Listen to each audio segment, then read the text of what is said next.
Welcome to Jackie cinemas. இது வந்து 2வது எபிசோடு. இதில் வந்து முன்னாடி சொன்ன மாதிரி தான் பாலியோன்றதை வந்து நீங்கள் எடுக்கிறதுக்கு முன்னாடி நீங்கள் மருத்துவருடைய தக்க ஆலோசனை இல்லாமல் பாலியோ டயட் எடுக்கக்கூடாது. ஸோ இப்போ 2வது எபிசோட் பார்க்கலாம்.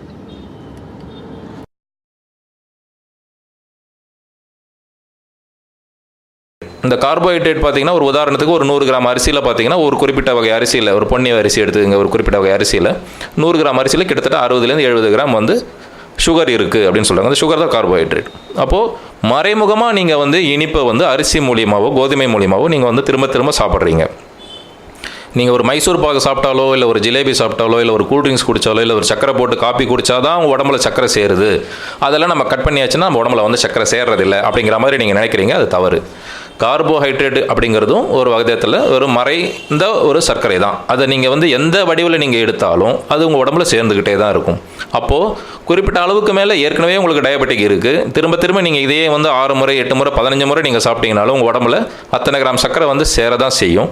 ஸோ எந்த விதமான மருந்து மாத்திரை நீங்கள் வந்து எடுத்தாலும் உங்களுடைய சர்க்கரை அளவுகள் வந்து மாத்திரை எடுக்க எடுக்க கண்ட்ரோலில் இருக்கிற மாதிரியே தான் இருக்குமே தவிர்த்து மாத்திரையினுடைய அளவுகள் வந்து கூடிக்கிட்டே போகும். அது வந்து நீங்கள் உங்களுடைய குடும்பம் சுற்றுச்சூழல் இருக்கிறவங்ககிட்டே நீங்கள் வந்து பரிசோதனை பண்ணி பார்க்கலாம். ஒரு 10 வருஷத்துக்கு 15 வருஷமாக எனக்கு வந்து டயபெட்டிக் இருக்குது அப்படின்னு சொல்லுவாங்க. 15 வருஷத்துக்கு முன்னாடி அவங்களுக்கு என்ன மருந்து கொடுத்துருக்காங்க, இன்றைக்கி என்ன மருந்து கொடுத்துருக்காங்க. சொல்லப்போனால் 15 வருஷத்துக்கு முன்னாடி விட இப்போ அவங்க குறைவாக தான் சாப்பிட்ருப்பாங்க, பயந்துக்கிட்டே தான் சாப்பிடுவாங்க. ஐயோ அது சாப்பிடக்கூடாது, இது சாப்பிடக்கூடாது, இது சாப்பிட்டா வந்து சுகர் ஏறிடும், அது சாப்பிட்டா சுகர் ஏறிடும். ஆனால் பார்த்தீங்கன்னா அவங்களுடைய மருந்தினுடைய அளவுகள் அது வந்து பார்த்திங்கன்னா கண்டிப்பாக அதிகரிச்சிருக்கும். சொல்லப்போனால் இன்னும் 2-3 மருந்துகள் கூட சேர்ந்துருக்கும். இதுக்கெல்லாம் காரணம் என்னென்னா திரும்ப திரும்ப நீங்கள் வந்து சர்க்கரையை மறைமுகமாக வந்து இனிப்பாக சாப்பிட்டுட்டு கார்போஹைட்ரேட் உடம்புல ஏற்றிக்கிட்டு குளுக்கோஸ் லெவலில் உடம்புல ஏற்றிக்கிட்டு நீங்கள் எத்தனை தான் மருந்து சாப்பிட்டாலும் அது வந்து கண்ட்ரோல் ஆகிறதில்ல. சரி, அப்போது பேலியோவில் இது எப்படி கண்ட்ரோல் ஆகுது அப்படின்னா, கொழுப்பு ஒரு மாமிச கொழுப்பாக இருக்கட்டும் இல்லை வந்து சைவத்தின் மூலியமாக கிடைக்கக்கூடிய கொழுப்பாக இருக்கட்டும், உணவுப் பொருட்கள் மூலியமாக கிடைக்கக்கூடிய கொழுப்பாக இருக்கட்டும், பாலில் இருக்கும் கொழுப்பு, வெண்ணெய், நெய், செக்கில் ஆட்டின தேங்காய் எண்ணெய், தேங்காய், பச்சை தேங்காய், அவகோடா, இந்த மாதிரியான விஷயங்களில் உங்கள் உடம்புக்கு கிடைக்கக்கூடிய இயற்கையான கொழுப்பு வந்து உடம்புல வந்து அவ்வளோ சீக்கிரம் வந்து ஜெரிக்காது. இது வந்து ஸ்லோவாக தான் உங்களுடைய உடம்புல வந்து நீங்கள் சாப்பிட்டதுக்கப்புறம் பார்த்திங்கன்னா ஜீரணமாகும். அதனால் என்ன நடக்குது அப்படின்னா நல்லா பசி தாங்கும். 1. 2வது பார்த்திங்கன்னா இந்த கொழுப்பு வந்து உடலுக்கு வந்து நன்மை அளிக்குது. ஏன் நன்மை அளிக்குதுன்னா, பேலியோவில் வந்து ஒரு நாளைக்கு நீங்கள் சாப்பிடக்கூடிய கார்போஹைட்ரேட்டின் அளவு பார்த்திங்கன்னா 40 கிராமுக்குள்ளே தான் இருக்கணும் அப்படின்னு நாங்கள் சொல்கிறோம். எதுக்காக அப்படி சொல்கிறோம் அப்படின்னா, 40 கிராம் இல்லை 50 கிராமுக்கு மேலே நீங்கள் வந்து கார்போஹைட்ரேட் சார்ந்த உணவுகளை நீங்கள் எடுக்கும் பொழுது உங்களுடைய உடம்பு வந்து குளுக்கோஸை வந்து எரிக்க ஆரம்பித்து அதிலிருந்து சக்தியை பெற்றுக்கொள்ளும். இப்போ நீங்கள் வந்து கொழுப்பு சார்ந்த உணவுகள் எடுத்து 40 கிராமுக்குள்ள கார்போஹைட்ரேட் உணவுகளை கட்டுப்படுத்தி கொண்டால் இந்த கொழுப்பிலிருந்து தான் அந்த உடல் வந்து தனக்கான சக்தியை எடுத்துக்கொள்ளும். அப்போ என்ன ஆகும் அப்படின்னா, இந்த கொழுப்பு சார்ந்த உணவுகளை வந்து நீங்கள் கார்போஹைட்ரேட் மாதிரி இஷ்டத்துக்கும் சாப்பிட முடியாது. இப்போ நாங்கள் என்ன சொல்கிறோம் இந்த டயட்டில் அப்படின்னா, சிக்கனோ மட்டனோ இல்லை முட்டையோ இல்லை தேங்காயோ இல்லை இந்த கொழுப்பு சார்ந்த எந்த சைவ அசைவ பொருட்களாக இருந்தாலும் வயிறு நிரம்ப சாப்பிடுங்க அப்படின்னு சொல்கிறோம். இப்போ சிலர் கேட்பாங்க, அப்போ நான் வந்து ஒரு 4 முழு கோழி சிக்கன் சாப்பிட்லாமா, இல்லை ஒரு 20 முட்டை சாப்பிட்லாமா? சாப்பிடுங்க. ஏன்னா சாப்பிட முடியாது. ஒரு மூட்டை பாப்கார்ன் உங்ககிட்ட கொடுத்தா நீங்கள் இஷ்டத்துக்கு உங்களுக்கு டைமே தெரியாமல் நீங்கள் வந்து சாப்பிட்டுக்கிட்டே இருப்பீங்க. ஸ்வீட்டை கொடுத்தா திகட்ட சாப்பிடுவீங்க. அதனோட கலோரி அளவுகள் நீங்கள் பார்க்கும்போது இந்த கொழுப்பு அளவுகளை ஒரு லெவலுக்கு தான் உங்களால் சாப்பிட முடியுமே தவிர்த்து அதுக்கு மீறி உங்களால் சாப்பிட முடியாது. ஏன் காரணம் அப்படின்னா, உங்கள் வயிறு நிறைஞ்சிடும். சாப்பிடணும் அப்படின்னு சொல்லிட்டு உங்களுடைய மூளை வந்து நீங்கள் திரும்ப திரும்ப சாப்பிடுங்க அப்படின்னு தூண்டாது. அந்த கிரேவிங்ஸ் வந்து கொழுப்பு சார்ந்த உணவுகளில் இருக்காது. இதுதான் வந்து முக்கியமான காரணம். அப்போ என்ன ஆகுது அப்படின்னா, ஒரு குறிப்பிட்ட அளவு ஒருத்தர் சாப்பிட்ட உடனே அவருடைய வயிறு நிறைந்து விடுகிறது. 1. மீண்டும் பசி எடுக்கிறதுக்கு 4 to 5 மணி நேரம் குறைந்தது அவர் சாப்பிட்ட உணவுப்படி ஆகும். அப்போ என்ன ஆகுதுன்னா, நடுவில் பசிக்கலை அப்படின்னும் போது கிரேவிங்ஸ் கம்மியாகும். இந்த கிரேவிங்ஸ் கம்மியாகிறதுனால ஒரு பெரிய பெனிஃபிட் என்ன அப்படின்னா, சிப்ஸு சாப்பிட்லாம், சரி ஒரு 2 மணி நேரம் ஆச்சு சாப்பிட்டு ஒரு பஜ்ஜி சாப்பிட்லாம், இல்லை எதனா ஒரு ஸ்வீட் சாப்பிட்லாம், ஒரு மிச்சர் பேக்கெட் சாப்பிட்லாம். இந்த மாதிரியான அதர் ஃபுட்ஸு, தேவையில்லாத வயிற்றை குப்பையாக்கி கொள்ளக்கூடிய உணவுகளை நீங்கள் சாப்பிடுவதிலிருந்து உங்களுக்கு விடுதலை கிடைக்கும். இது வந்து ரொம்ப முக்கியமான ஒரு விஷயம். எல்லாரும் டயட்டில் வந்து ஃபெயிலியர் ஆகிறதுக்கு இதுதான் வந்து மிக முக்கியமான ஒரு காரணம். என்ன காரணம் அப்படின்னா, பசி அடங்காது.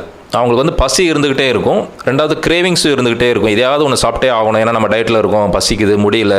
இதுக்கப்புறம் வந்து பார்த்தா 4 ஃபுட்டாக சாப்பிட சொல்லியிருக்காங்க, இப்போ சாப்பிட்டு 2 மணி நேரம் தான். ஏன்னா கார்போஹைட்ரேட் உணவுகளை நீங்கள் சாப்பிட 1 மணி நேரத்துக்குலாம் உங்களுக்கு வந்து பசிக்க ஆரம்பிச்சிடும். ஏன்னா அந்த குளுக்கோஸ் முடிஞ்ச உடனே அடுத்து திரும்ப அது கொடு அப்படின்னு தான் கேட்கும். அப்போ நீங்கள் எவ்வளோ சாப்பிட்டுட்டு இருந்தாலும் உங்களுக்கு வந்து பசி அடங்காது. பசி என்ற உணர்வு இருந்துக்கிட்டே இருக்கிறதுனால கார்போஹைட்ரேட் சார்ந்த டயட் முறைகளில் மக்கள் வெறுத்து போய் இது போதும் என்னால் முடியலை அப்படின்னு சொல்லிட்டு மீண்டும் அவங்க இழந்த எடையை விட 2 பங்கு எடையை ஏற்றிக்கொள்வதற்கான ஒரு மிக முக்கியமான ஃபெயிலியருங்கிறது இதுதான். இதையும் தாண்டி எடை குறைத்து அதன்படியே செயல்படுற மக்கள்லாம் இருக்காங்க. அதெல்லாம் வந்து ரொம்ப பயங்கரமான ஒரு விஷயம். ஏன்னா அவங்களுடைய மன உறுதி வந்து எல்லாருக்கும் கிடைக்குமா அப்படின்னா கிடைக்காது. பட்னி வந்து தாங்கக்கூடிய சக்தி இருக்கும் அவங்களுக்கு. இந்த மாதிரி இருப்பாங்க. சரி, பசி அடங்கிறது, வெயிட் லாஸ் இது மட்டும்தான் பேலியோலையா அப்படிங்கிறது ஒன்று. ரெண்டாவது, வெயிட் லாஸ் இதில் எப்படி ஏற்படுது? இப்போ நீங்கள் சொல்லிட்டீங்க கார்போஹைட்ரேட் உணவுகள் சாப்பிடாமல் கொழுப்பு சார்ந்த உணவுகள் சாப்பிட்றதுனால பசி உங்களுக்கு அடங்கிடுது அப்படின்னு சொல்லிட்டீங்க, நாங்கள் ஒத்துக்கிறோம். கொழுப்பு உடலுக்கு கெடுதி இல்லையா? கொழுப்பு போய் உங்களுக்கு வந்து மாரடைப்பு, திருப்பியும் உடல் பருமனுக்கு காரணமே கொழுப்பு தான் சொல்லும்போது நீங்கள் வந்து கொழுப்பே அதிகமாக எடுக்கணும், 40 கிராம் கூட தான் கார்பு எடுக்கணும் அப்படின்னு நீங்கள் சொல்கிறீங்களே, கார்பில் தான் கொழுப்பே இல்லையே, இது வந்து எப்படி உங்களுக்கு உடல் எடையை குறைக்கும், எப்படி ஆரோக்கியம் தரும் அப்படின்னு நீங்கள் கேட்டிங்கன்னா, கொழுப்பு 40 கிராம் கார்புக்கு உள்ள நீங்கள் வந்து கார்போஹைட்ரேட் 40 கிராமுக்குள்ளே நீங்கள் லிமிட் பண்ணிக்கிட்டு கொழுப்பு அதிகமாக நீங்கள் சாப்பிடும்பொழுது என்ன ஆகுது உடம்புக்கு அப்படின்னாக்கா, கொழுப்பு உடலில் போய் சேர்க்கு, கொழுப்பு சார்ந்த உணவுகள் உடலில் போய் சேர்க்குது. அதுக்கு வந்து மெதுவாக ஜீரணமாகுது. அதனால் உங்களுக்கு வந்து பசி எடுக்கிறது இல்லை. உடம்புக்கு வந்து ஏதாவது ஒரு வகையில் வந்து சக்தி தேவைப்படும் இல்லைங்களா? 2 விதமான சக்தியில் தான் வந்து உடம்பு இயங்குது. ஒன்று, குளுக்கோஸ் சார்ந்த உணவு முறை மூலமாக உடம்புல ரத்தத்தில் குளுக்கோஸ் பாஞ்சு அது மூலயமா சக்தி எடுத்துகிட்டு உடம்பு இயங்குது. இரண்டாவது பார்த்தீங்கன்னா கொழுப்பு மூலயமா தான் உடல் இயங்கும். அதுக்கு நல்ல ஒரு எளிமையான உதாரணம் சொல்லணும்னா, ஒரு பூகம்பம் நடக்குது ஏதோ ஒரு ஊரில், இடிபாடில் நீங்கள் வந்து பேப்பரில் படிச்சிருப்பீங்க. 15 நாட்களுக்கு பிறகு ஒரு முதியவர் மீட்கப்பட்டார், 20 நாளுக்கு அப்புறம் ஒருத்தர் வந்து புதையிலேருந்து நாங்கள் உயிரோட மீட்டோம் அப்படின்னு வந்து சொல்லுவாங்க. அப்படின்னா அவங்களுக்கு எந்த காயமும் படாமல் ஒரு ரூம் மாதிரியான ஒரு பிளேஸில் வந்து அவங்க மாட்டிக்கிறாங்க. அப்படின்னா குடிக்க தண்ணி இருந்தால் போதும், அவங்களால வந்து தப்பிச்சிக்க முடியும். எப்படின்னா உடம்புல இருக்கிற கொழுப்பு கொஞ்சம் கொஞ்சமாக அவங்க உடம்புல வந்து சக்தியை கொடுத்து உயிரோட வச்சு காப்பாற்றி அவரை வந்து இறக்க விடாமல் செய்யுது. இப்போது நீங்கள் சொல்கிற மாதிரி கார்போஹைட்ரேட் இல்லைனா ஒருத்தர் இறந்துருவார் அப்படின்னாக்கா 20 நாள் எப்படி அவங்க வந்து சாதம் சாப்பிடாம இல்லை இந்த கார்போஹைட்ரேட் உணவுகள் இல்லாமல் உயிரோடு இருக்க முடியாது. எத்தனையோ பேர் உண்ணாவிரதம் இருக்கிறது நீங்கள் பார்த்துருக்கலாம். அவங்களாம் வெறும் தண்ணி குடிச்சிட்டு மட்டும் உண்ணாவிரதம் இருப்பாங்க. ஸோ தண்ணியில் என்ன இருக்குது உங்களுக்கு? அந்த தண்ணீர் மட்டும் குடித்தா போதுன்னா உடம்பு வந்து கொழுப்புலேருந்து தனக்கு தேவையான சக்தியை எடுத்துக்குது அப்படிங்கிறது தான் அதில் இருக்கிற ஒரு விஷயம். ஸோ உடம்பு வந்து 2 விதமான இயக்கம். ஒன்று வந்து கார்போஹைட்ரேட் சார்ந்த உணவுகள் மூலிமா குளுக்கோஸ் மூலிமா அதிகமாகி அந்த குளுக்கோஸ் மூலிமா எனர்ஜி எடுத்துகிட்டு உங்களை நடமாட வைக்குது. அந்த குளுக்கோஸ் கிடைக்கல அப்படின்னா கொழுப்பு மூலிமா உங்களை வந்து உடம்பு வந்து சக்தியை எடுத்துக்கிட்டு அது மூலிமா இயக்கத்தை அது வந்து கொண்டு வருது. சரி, இதே 40 கிராம் எண்ணெய் அளவு 40 கிராமுக்கு மேலே போனால் தான் கார்போஹைட்ரேட் உடம்பு வந்து ஆட்டோமேட்டிக்காக குளுக்கோஸ் வந்து சக்தி எடுக்க ஆரம்பிக்கும். உங்களுக்கு வந்து அந்த குளுக்கோஸ் பத்தலை அப்படின்னு சொல்லிட்டு திரும்ப பசி எடுக்க வச்சு 40 கிராமுக்கு மேலே உங்களை வந்து கார்போஹைட்ரேட் சாப்பிட வச்சிடும். 40 கிராமுக்குள்ளே நீங்கள் வந்து கார்போஹைட்ரேட் எடுத்துக்கிட்டு அதிகமாக கொழுப்பு சாப்பிடும்போது என்ன ஆயிடுதுன்னா உடம்புக்கு வந்து பசி எடுக்கிறது இல்லை. நீங்கள் சாப்பிட்ட கொழுப்பினுடைய உணவுனுடைய அளவுகளும் கம்மி. ஏன்னா உங்களால் ஒரு லெவலுக்கு மேலே அதை சாப்பிட முடியாது. அதுக்கப்புறம் உடம்பு என்ன பண்ணுன்னா ஏற்கனவே தேக்கி வச்சிருக்கிற வயிற்றை சுற்றி தேக்கி வச்சிருக்கிற உடலை சுற்றி தேக்கி வச்சிருக்கிற கொழுப்புலேருந்து கொஞ்சம் கொஞ்சமாக கரைச்சி அது வந்து எனர்ஜி எடுக்க ஆரம்பிக்கும். ஒன்று, இதனால தான் உங்களுக்கு வந்து கொழுப்பு அதிகமாக சாப்பிடும்போது உடல் எடை குறையிறதுக்கான முக்கியமான காரணம் ஒன்று. ரெண்டாவது, தானியங்கள் சார்ந்த உணவு, அதாவது கார்போஹைட்ரேட் உணவுகள் நீங்கள் அதிகமாக எடுக்கும்போது உடல் அதிகப்படியான நீரை உடலில் தேக்கி வைத்துக்கொள்ளும். அந்த நீர் எடை அதுதான் வந்து பேலியோவில் முதலில் குறையும் எடை. ஒரு சிலர்லாம் நீங்கள் வந்து எங்களுடைய குரூப் வந்து நீங்கள் படிச்சிங்கன்னா உங்களுக்கு தெரியும். அதில் வந்து டயட் பேலியோ டயட் துவங்கிய 10 நாள் 15 நாள்லாம் வந்து 5 கிலோ குறைந்து விட்டது, 6 கிலோ குறைந்து விட்டது அப்படின்ற மாதிரிலாம் வந்து சொல்லுவாங்க. அதுக்கு மிக முக்கிய காரணம் என்ன அப்படின்னா அந்த தானியங்களால் உடலில் சேர்த்து வைக்கப்பட்ட நீர் எடை வந்து முதல்ல குறையும். அது குறைஞ்சதுக்கு அப்புறம் தான் உடலில் தேக்கி வைத்திருக்கக்கூடிய கொழுப்பை வந்து உடல் எரிக்க ஆரம்பிக்கும். இதுதான் வந்து மிக முக்கியமான ஒரு அம்சம் பேலியோவில். அதனால் இப்போ கொழுப்பு சார்ந்த உணவுகள் மூலிமா உடல் எடை ஏன் குறையுது அப்படின்னா இதுதான் மிக முக்கியமான காரணம். கொழுப்பு வந்து உடல் வந்து எனர்ஜியாக உடல் ஏற்கனவே தேக்கி வச்சிருக்கிறத எடுக்கு. சரி, கொழுப்பு ஏன் உடலில் தேங்குது? எதுக்குனால எப்படி வந்து தொப்பை வருது அப்படின்னா, நீங்கள் வந்து சாதாரணமான ஒரு சாப்பாடு நீங்கள் சாப்பிட்றீங்க. காலையில் பார்த்தீங்கன்னா ஒரு 2 இட்லி 4 தோசை இல்லை பூரி கிழங்கு ஏதோ ஒன்று சாப்பிட்றீங்க. அதுக்கப்புறம் என்ன பண்ணுறீங்க, மதியானம் நல்ல சாப்பாடு நிறைய அரிசி சாதம் போட்டுட்டு நல்ல குழம்பு ரசம் மோர் காய்கறி கூட்டு, நான்வெஜ் சாப்பிட்றவங்க கூடவே நான்வெஜ் சிக்கன் மட்டன் முட்டை ஏதோ ஒன்று சாப்பிட்றாங்க. ராத்திரியும் இதே மாதிரி ஏதோ சப்பாத்தி அந்த மாதிரியான விஷயங்கள் ஏதோ சாப்பிட்றீங்க. இல்லை ஜங்க் ஃபுட் சாப்பிட்றீங்க, பிஸ்ஸா பர்கர் ஏதோ ஒன்று சாப்பிட்றீங்க. இதில் நீங்கள் கவனித்து பார்த்தீங்கன்னா இது எல்லாமே கார்போஹைட்ரேட் உணவுகள். இது கூட நீங்கள் என்ன சாப்பிட்ருக்கீங்க அப்படின்னா கொழுப்பும் சேர்த்து சாப்பிட்ருக்கீங்க. கொழுப்பு எந்த விதத்தில் உங்களுக்கு உடம்புக்குள்ளே போகுதுன்னா நீங்கள் சாப்பிட்ட வடை மூலியமாவோ பூரி மூலியமாவோ இல்லை மற்ற விஷயங்கள் சீஸ் நீங்கள் சாப்பிட்ருப்பீங்க. வேறு என்னென்னலாம் உங்களுக்கு வந்து உணவில் வந்து கொழுப்புன்னு சொல்லிட்டு சேர்க்குறாங்களோ, சுவைக்காகவோ இல்லை வறுக்கிறதுக்காகவோ இல்லை பொரிக்கிறதுக்காகவோ சேர்க்குறாங்களோ அதன் மூலயமா அது வந்து உள்ளே போகும். அப்போ என்ன ஆகுதுன்னா 40 கிராமுக்கு அந்த கணக்கில் இதில் இருக்காது. ஏகப்பட்ட கிராம் நீங்கள் வந்து கார்போஹைட்ரேட் சாப்பிட்டுட்டு உடம்பு வந்து குளுக்கோஸ்லேருந்து எனர்ஜி எடுத்துகிட்டு அட்டகாசமாக உங்களை நடமாட வைக்கும். ஆனால் நீங்கள் அதன் கூட சாப்பிட்ட கொழுப்பு என்ன ஆகுது? அப்படின்னு நீங்கள் கேள்வி கேட்டிங்கன்னா அந்த கொழுப்பு தான் வெளியே போகிறதுக்கு எந்த வழியும் இல்லாமல் உங்கள் தொப்பையை சுற்றி உங்கள் உடலை சுற்றி சேர்ந்து நீங்கள் உடல் பருமனாகக்கூடிய மிக முக்கியமான காரணியாக அந்த கொழுப்பு விளங்குது. ஓகே, அந்த கொழுப்பும் பேலியோவில் சாப்பிடக்கூடிய கொழுப்பும் ஒன்றா அப்படின்னா இல்லை. ஏன்னா அதில் பார்த்தீங்கன்னா நிறைய நீங்கள் பேக்கெட்டில் விற்கிற ஆயில், அதுக்கப்புறம் பார்த்தீங்கன்னா கடைகளில் ப்ராசஸ் செய்யப்பட்ட உணவுகள், இந்த மாதிரியான விஷயங்கள், துரித உணவுகள், இப்படி விஷயங்களில் இருக்கிற கொழுப்பு என்னன்னு பார்த்தீங்கன்னா அது எல்லாமே உடலுக்கு கெடுதல் தரக்கூடிய கொழுப்பு. சரி, அந்த கொழுப்பு என்ன ஆகுது அப்படின்னா உடலை பருமனாக்குவதோடு இருதய குழாய்களில் கொண்டு போயிட்டு அவங்களுக்கு அடைப்புகளை ஏற்படுத்தி ஹார்ட் அட்டாக்கு மற்ற விஷயங்கள் எல்லாத்தையும் கொண்டு வருது. அது மட்டுமா அப்படின்னு கேட்டிங்கன்னா இல்லை. சைனஸ் ப்ராப்ளம் நிறைய பேருக்கு இருக்கும். அதுக்கெல்லாம் மிக முக்கிய காரணம் என்னென்னு பார்த்தீங்கன்னா இந்த மாதிரி தானிய உணவுகள் தான். இது மட்டும் சொல்கிறதுக்கு இல்லை, சொரியாசிஸ்லேருந்து பலவிதமான உபாதைகள், பிகாஸ் அப்படின்னு சொல்லிட்டு பெண்களுக்கு வரக்கூடிய இந்த கர்ப்பப்பையில் வரக்கூடிய நீர்க்கட்டிகள், அதுக்கப்புறம் பார்த்தீங்கன்னாக்கா உடல் பருமன், தைராய்டு பிரச்சனைகள், அதுக்கப்புறம் பலவிதமான பிரச்சனைகள், அதெல்லாம் எதனால் வருது? டயபெட்டிக் நார்மல் ரீசன் என்னென்னு பார்த்தீங்கன்னா இந்த மாதிரி சர்க்கரை நீரிழிவு, அதுக்கப்புறம் இருதயம் சார்ந்த பிரச்சனைகள், இது எல்லாமே மிக முக்கியமான காரணம் என்னென்னு பார்த்தீங்கன்னா இந்த தானிய உணவுகளால் வரக்கூடிய உபாதைகள் தான்.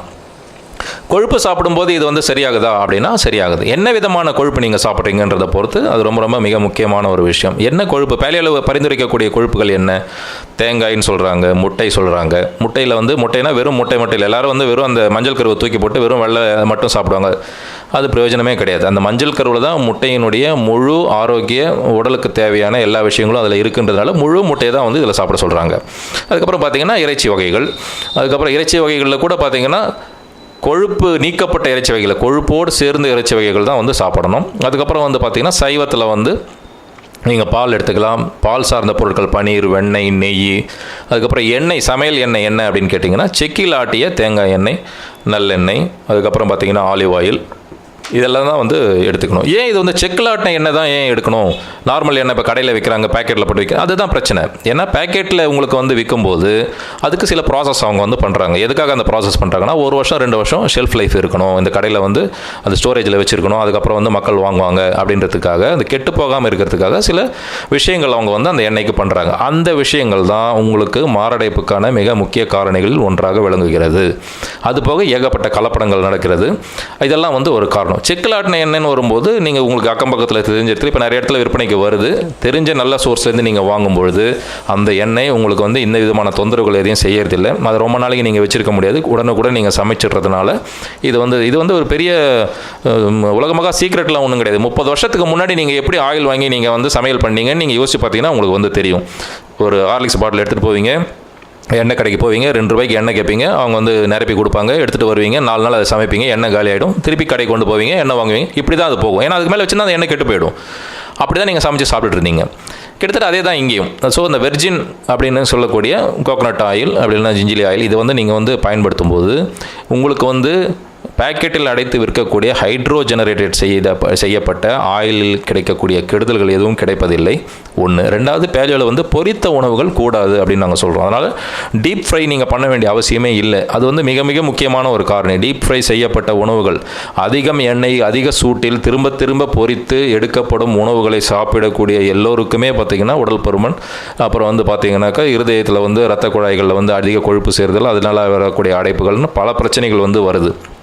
அது நீங்கள் வீட்டில் சுடுற அப்பளமாக இருக்கட்டும், வெளியில் நீங்கள் வாங்கி சாப்பிட்ற பஜ்ஜி, மற்ற எந்த விதமான பொருள், அது ஹைஃபை கடையிலேருந்து சாதாரண ரோட்டு கடை வரைக்கும் நான் சொல்கிறேன். திரும்ப திரும்ப ஒரே ஆயிலில் சூடு பண்ணுறது ரொம்ப ஆபத்தான, அந்த மாதிரியான தின்பண்டங்களை சாப்பிடுறது ரொம்ப ஆபத்தான ஒரு விஷயம், உடலுக்கு ரொம்ப கேடு விளைவிக்கக்கூடியது.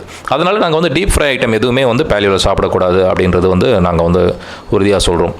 ரொம்ப ஒரு சின்ன ரூல்ஸ் அப்படின்னு பார்த்தீங்கன்னா, முதலில் நீங்கள் வீட்டில் செய்யக்கூடிய சாப்பாடு தான் நீங்கள் சாப்பிடணும். வெளியில் சாப்பிட்றத தவிர்த்துடுங்க அப்படின்னு நாங்கள் சொல்கிறோம். என்ன காரணம் அப்படின்னா, ஒரு கல்யாண ஃபங்க்ஷனுக்கு நீங்கள் போனீங்கன்னா கூட அங்கே பரிமாறப்படும் உணவுகளில் கூட பார்த்தீங்கன்னா கலராக இருக்குது. என்ன காரணம்? ஏகப்பட்ட கெமிக்கல் அதில் சேர்க்குறாங்க. உங்கள் கண்ணை பறிக்கிற மாதிரி இருக்கணும், ஒரு டிசைனாக ஒரு அப்பியரன்ஸ் அழகாக இருந்தால் மட்டும்தான் அந்த உணவுகள் மீது நமக்கு ஒரு நாட்டம் வருது. அதுதான் நல்ல உணவு அப்படிங்கிற மாதிரியான ஒரு மாயையில் நம்ம சிக்கிக்கிட்டோம். அப்படின்றதுனால அவங்களும் கலர்ஃபுல்லாக பரிமாறணும் அப்படின்னு சொல்லிட்டு கண்டதை கலக்கிறாங்க. அதில் என்னென்ன இருக்கும் அப்படிங்கிறது நமக்கு தெரியாது. பார்த்தீங்கன்னா 2வது எண்ணெய் அதிகமாக பொரித்த உணவுகள், எந்த உணவு எடுத்தீங்கனாலும் அதிகமான எண்ணெய், இனிப்பு, உப்பு, இது 3 இல்லாமல் நீங்கள் ஒரு நல்ல சாப்பாடு அப்படிங்கிறது நீங்கள் வந்து எந்த ஒரு விழாக்களிலும் நீங்கள் வந்து பார்க்கவே முடியாது அப்படின்ற மாதிரி ஆகிப்போச்சு. அப்போது நீங்கள் அதை சாப்பிடும்போது உடலுக்கு என்ன போட்டிருக்காங்க என்ன ஏதுன்னே தெரியாமல் நீங்கள் சாப்பிடும்போது அதனாலே பல உபாதைகள் உங்களுக்கு வரும்.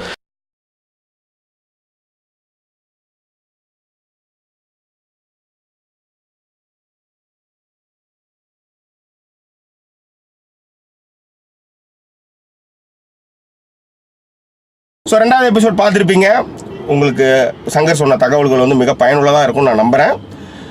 3வது எபிசோடில் சந்திக்கலாம். இந்த தளம் பிடித்திருந்தால் சப்ஸ்கிரைப் பண்ணுங்கள், நண்பர்கிட்ட ஷேர் பண்ணுங்கள், சப்ஸ்கிரைப் கண்டிப்பாக பண்ணுங்கள். அப்போ தான் அடுத்த கட்ட வளர்ச்சிகளுக்கு என்னால் செய்ய முடியும். நன்றி, வணக்கம்.